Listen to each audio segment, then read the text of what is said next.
Whoa. It's got some problem with refresh. I wonder if I can control the rate at which it records. I don't know. This is a new phone and it's doing some weird shit with the refresh. Anyway, the reason why I don't use eBay, the reason why I hate bidding platforms is because they're all automated. Some very smart people have developed bots, and they're all risk assessment bots. And there are tons of coders out there and tons of software people. And when they, like this, there's a Galaxy 7S Edge, an unlocked exclusive pink plus extras, right?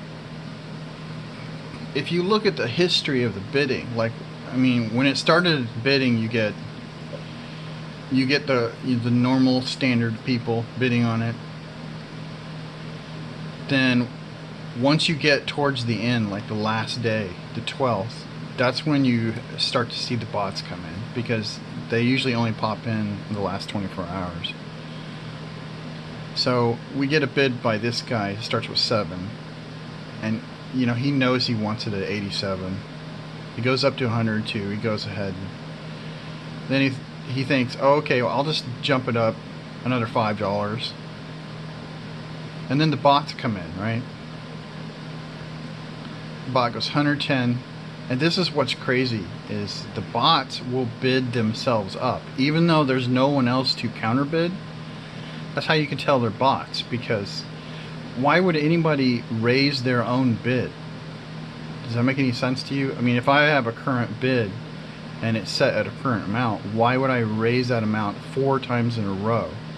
So what we've done is, so what this seller does is he pays other people, or he has other people on servers. He has bots on servers that come onto these accounts and they bid up his items.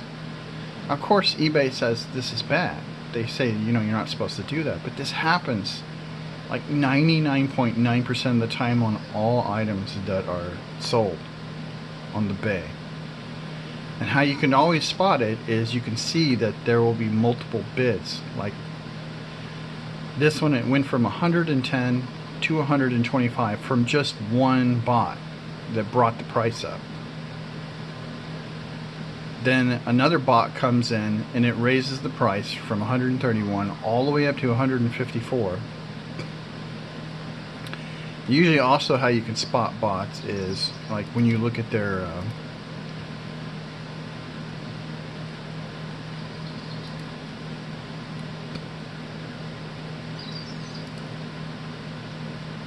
like this, you can see this bot or this account makes tons of bids. And if you can see at the last bid was less than 6 hours ago. And it's constantly making bids. No one has the time to do this.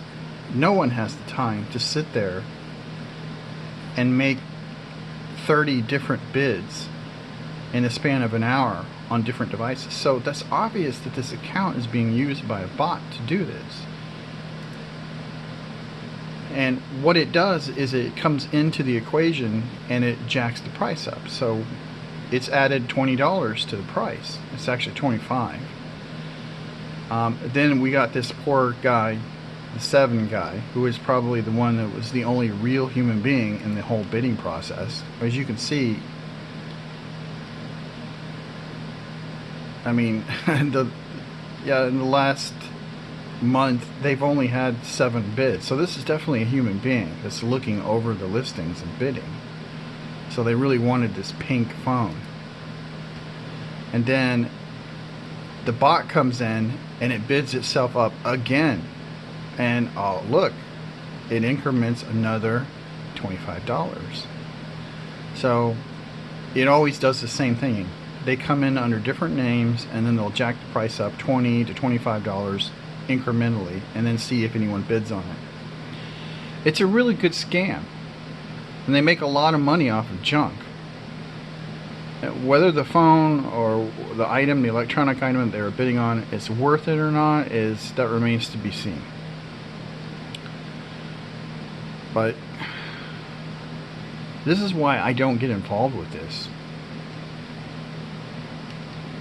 because the bots always come in and they jack the price up $20 to $30, and then they wait to see if you take the bait. And then if you bid again, it'll come in and do the same thing again. It'll jack it up $20 to $30. And I don't know how they do it, but they have it to where after the post-processing is occurred, it's not a net loss at all. Because you see, what it does is the bots raise the price past the bidding fee. So even though if the item gets sold, they take a loss because they just shift the money to different accounts. They'll take a loss on that if no one bids on it at the price, and they'll relist it. It'll immediately get relisted under another account. And this process goes over and over again. Of course, the Bay says, hey, you shouldn't do this. We don't want this to be our customers. But it's quite obvious that it's going on. And it's been going on for like 30 years now. I mean, ever since they opened up. Is it 30 years or 20 years? It has to be 20. It's 2019. Yeah, since 2000. I remember bots back in 2000 were doing this on eBay. Same thing. This is why I don't mess with this stuff.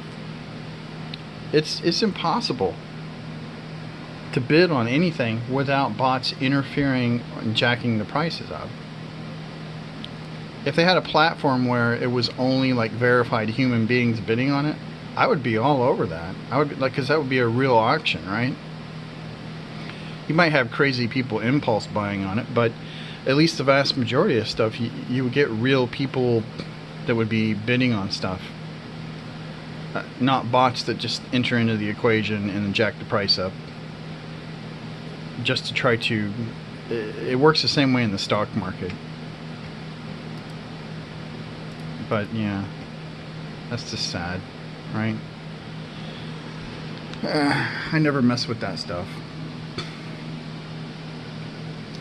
And lately I've been having problems when buying things, like phone cases. They're not the same. They'll picture one thing and then they'll send me something completely different.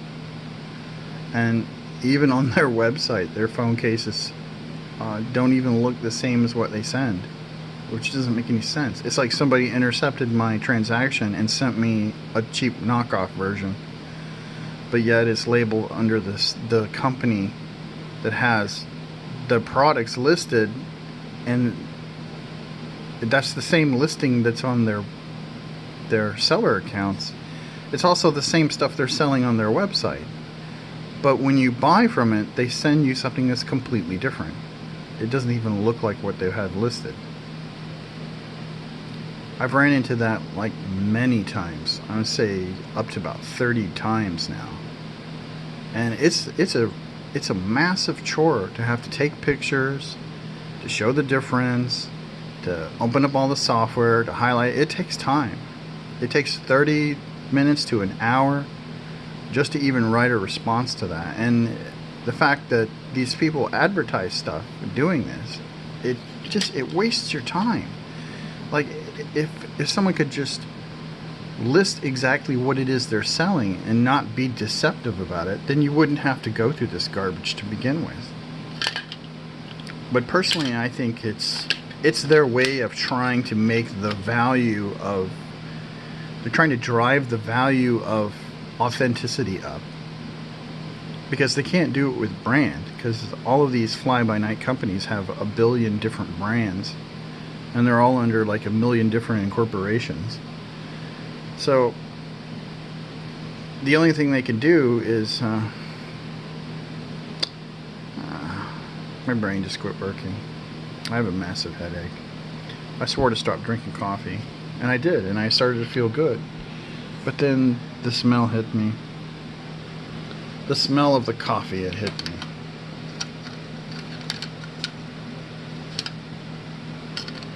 And I gave in, and I drank the coffee, and now I have a massive headache because of it.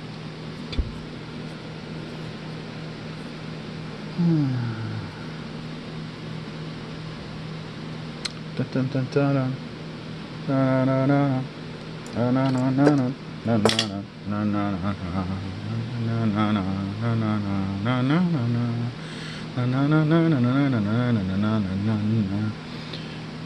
Another thing I'm irritated by is regulatory recovery fees. They're the biggest joke ever. They're a huge scam. It's a scam.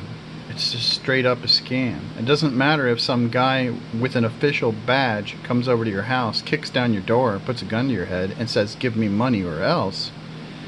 I'm official." It's still a fucking scam.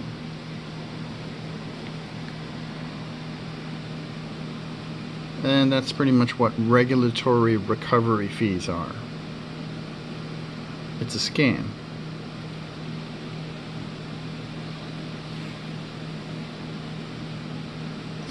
Like 99% of the time, the companies that charge this stuff are doing so because someone advised them to in a legal context. And then they take all of that money and they put it aside, and then if no one claims it, they just take it. They take it as a profit, or they donate it to a charity or something. And no one can actually say exactly why they're charging the amount they charge. It's all variable, and even though if it's a federal charge, then it should be based upon your state. So like it should be statewide, that it should be exactly the same, but it's not, because someone living a block down the street from me gets a federal recovery charge of $2.38, and then when I go to order, I get a federal recovery charge of $6.74, and no one can explain the difference. And despite repeated posts stating the fact that it's a fact, it just gets ignored. It just goes in one ear and out the other, and it's crazy. I understand that they're like automated billing systems, and they allow for stuff like this, like you put miscellaneous fees and charges on there, and this is how they justify doing this. But what doesn't make sense is somebody living in the same area is being charged at a different rate than someone living next door to them. That's where I get into the something's up. Something doesn't make any sense about it. It doesn't make any sense about these recovery fees. And then you go and you look on the Federal Recovery site, and well, you know, they show pictures of like someone in Africa with a bucket and there are flies everywhere, and they're like, "You're helping save these people by paying these communication taxes."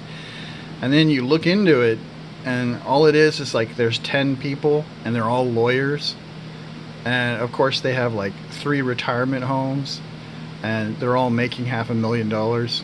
Yeah, you get the picture. It's complete bullshit. None of the money actually goes to what they say it goes to. It's just garbage. It's just some way for them to put on paper that they're going to charge you with this because they're going to use the money for good, to do good in society, and instead it just ends up patting some fat bastard's second account off seas at the Cayman Islands or something. I guess you know, if I was in that club, I probably wouldn't care. I would just enjoy my life. But you know, they live so far detached from reality. I don't know. Anyway, and that's the news tonight.